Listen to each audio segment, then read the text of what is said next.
So everybody sleeps in here? Yes. Israel Mablik and his young family share a two-bedroom apartment with his mother and sister.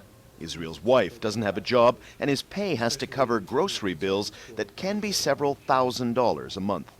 I spend at least 95% of my pay on groceries itself. So because of that, my line of credit is getting bad. My first priority is feeding my kids, my family. There are no roads connecting this place to the rest of Canada. Everything arrives by air or is shipped on the ocean.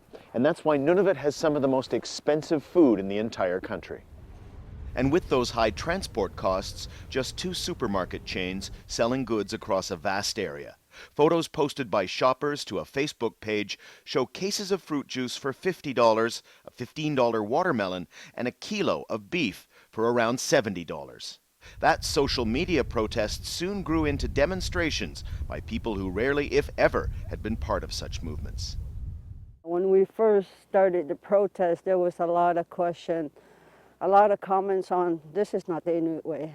We should, but, if we don't do anything about it, then it's going to be there forever and people are going to keep struggling. Just below the Arctic Circle, Nunavut is a self-governing Canadian territory run largely by the Inuit. Among the many challenges of living this far north, poverty and malnutrition, as a former nomadic people, face the unfamiliarities of a settled life. At this Iqaluit soup kitchen, they're seeing plenty of evidence of that.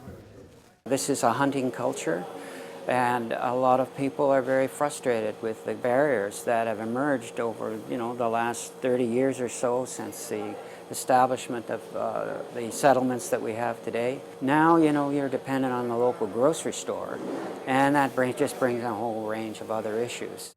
For thousands of years, the Inuit gathered food from the land and the ocean. Now, as reluctant townspeople, they're dealing with challenges that their ancestors could hardly have imagined. Daniel Lack, Al Jazeera, Iqaluit.